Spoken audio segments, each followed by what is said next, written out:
लोकसभा चुनाव में उत्तर प्रदेश में बीजेपी के प्रदर्शन को लेकर हर तरफ चर्चा हो रही है।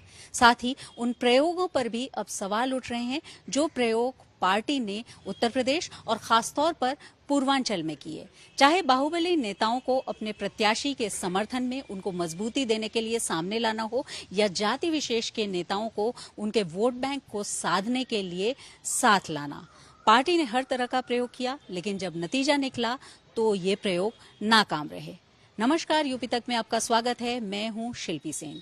देश के सबसे बड़े और सियासी लिहाज से सबसे अहम सूबे उत्तर प्रदेश का महत्व इसी से समझा जा सकता है कि जब बीजेपी ने देश में 400 पार का नारा दिया तो वहीं उत्तर प्रदेश में भी मिशन 80 यानी सभी 80 लोकसभा सीटें जीतने का नारा दिया गया।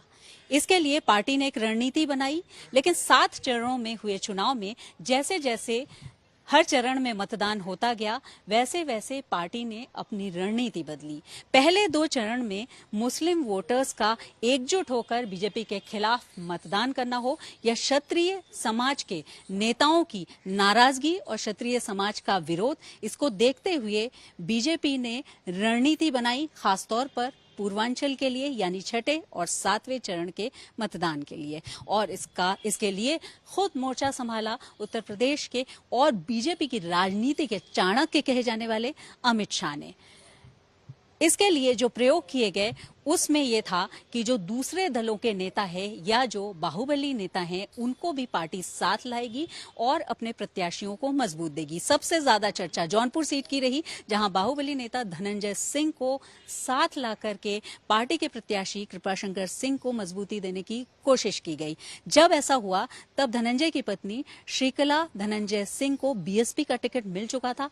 अचानक श्रीकला ने वो टिकट वापस कर दिया या टिकट वापस हो गया। उसके बाद धनंजय सिंह बीजेपी के साथ आ गए, लेकिन जब नतीजा निकला तो ये पता चला कि धनंजय के प्रभाव वाले जो क्षत्रिय वोटर क्षेत्र हैं उन्होंने भी बीजेपी को उस तरह से समर्थन नहीं दिया है। खुद धनंजय के विधानसभा क्षेत्र मल्हनी में भी कृपाशंकर सिंह को समाजवादी पार्टी के प्रत्याशी के मुकाबले कम वोट मिले, यानी जिन वोट्स के ट्रांसफर होने की बात की जा रही थी वो वोट ट्रांसफर नहीं हुए। वहीं अगर दूसरे पूर्वांचल की सीट की बात करें, बलिया, तो एक प्रयोग बुरी तरह से नाकाम रहा। बीच चुनाव में समाजवादी पार्टी के पूर्व विधायक नारद राय को पार्टी साथ लाई। नारद राय ने बाकायदा मंच से बीजेपी को जिताने की बात कह दी और उस समय इसको 1 सीट के लिए ही सही या 2 सीट के लिए ही सही, क्योंकि बलिया और घोसी पर इसका प्रभाव होता, बड़ा दांव माना जाता रहा। लेकिन जब नतीजा निकला तो फिर नतीजा सिफर था, यानी बीजेपी को इससे कोई लाभ नहीं हुआ।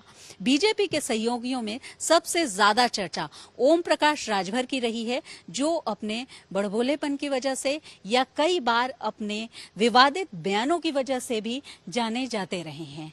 उनको एक तरह से बीजेपी साथ लाई और उनके बेटे अरविंद राजभर को घोसी से टिकट दिया, लेकिन फिर स्थिति वही रही, यानी कि जब नतीजा निकला तो राजभर न सिर्फ अपने बेटे को ही चुनाव जिता पाए, बल्कि किसी भी तरह से आसपास अपने वोट बैंक यानी अपने राजभर मतों का प्रभाव बीजेपी के पक्ष में ट्रांसफर करवा पाए, यानी इस बात में भी पार्टी का प्रयोग नाकाम रहा। वहीं अगर बात करें इससे पहले के प्रयोगों की, दरअसल ये रणनीति पहले से बनना शुरू हो गई थी और पार्टी ने रायबरेली में खासतौर पर कांग्रेस के गढ़ को तोड़ने के लिए ये प्रयोग शुरू किया। चाहे गौरीगंज के राकेश प्रताप सिंह हो या फिर ऊंचाहार के विधायक मनोज पांडे, उनको पार्टी साथ लाई और बहुत मजबूती से, बहुत एग्रेसिवली इसको दिखाया। और इसके साथ ही ये माना गया कि रायबरेली अमेठी में बीजेपी अपना वर्चस्व साबित करेगी। लेकिन जब नतीजा आया रायबरेली का तो राहुल गांधी बहुत ज्यादा मार्जिन से चुनाव जीत चुके थे, यानी ये प्रयोग भी पूरी तरह से नाकाम रहा, ऐसा कहा जा सकता है।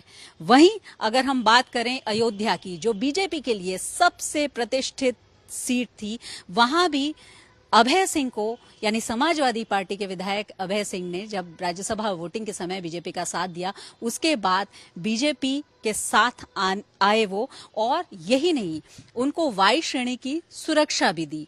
लेकिन उसके बाद ये पता चला कि जब नतीजे आए तो वहां भी उनका कुछ प्रभाव नहीं चल पाया।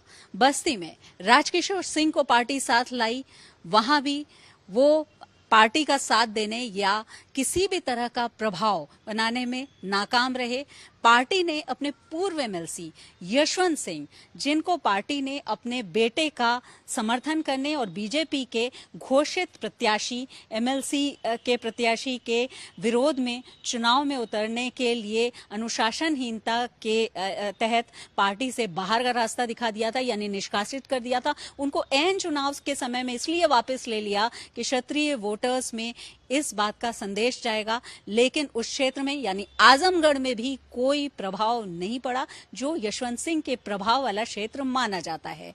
पार्टी ने ये तमाम प्रयोग कर लिए, लेकिन एक और प्रयोग पार्टी ने किया। पार्टी ने ये संकेत दिया कि राजा भैया भी पार्टी के साथ हैं। रघुराज प्रताप सिंह राजा भैया एन चुनाव के बीच में अमित शाह के साथ उनकी एक तस्वीर वायरल हुई, जिस पर कहा गया कि बीजेपी ने राजा भैया का साथ लिया है, वो उनके साथ भी हैं। लेकिन राजा भैया ने बाद में अपने कार्यकर्ताओं को संबोधित करते हुए ये कह दिया कि वो किसी के साथ नहीं है, वो चाहें उनके कार्यकर्ता तो जिसको वोट करें। और राजा भैया के प्रभाव वाली जो सीटें हैं, यानी उनका प्रभाव जिस क्षेत्र में चलता है, कौशांबी और प्रतापगढ़, वहां भी बीजेपी के प्रत्याशी की हार हो गई। कुल मिलाकर के पूर्वांचल में जिस तरह से पार्टी की ये रणनीति, ये प्रयोग ध्वस्त हुए हैं, वो अपने आप में बड़ा सवाल है कि आखिर पार्टी के पुराने नेताओं और कार्यकर्ताओं की जगह इन नेताओं को जो तरजीह दी गई, तो इन्होंने पार्टी के लिए ऐसा क्या किया? अपने आप में ये बड़ा सवाल है। पार्टी ने इस पर मंथन शुरू भी कर दिया है, लेकिन इतना तय है कि पूर्वांचल में पार्टी को जो नुकसान हुआ उसमें इन प्रयोगों को भी देखा जाएगा, और ये प्रयोग कहीं भी नहीं ठहर पाए, बल्कि पूरी तरह से नाकाम रहे। पार्टी के लिए ये बहुत बड़ा सेटबैक अपने आप में है, क्योंकि लगातार इन प्रयोगों की चर्चा होती रही है। पर अब बीजेपी के चाणक्य माने जाने वाले अमित शाह, जो खुद इन नेतृत्व कर रहे थे, इन प्रयोगों में सामने फ्रंट से दिखाई पड़ रहे थे, अब वो कहीं भी इन प्रयोगों का लाभ पार्टी को नहीं दिला पाए, और उत्तर प्रदेश यानी देश के सबसे बड़े सूबे में पार्टी का प्रदर्शन खराब हो गया।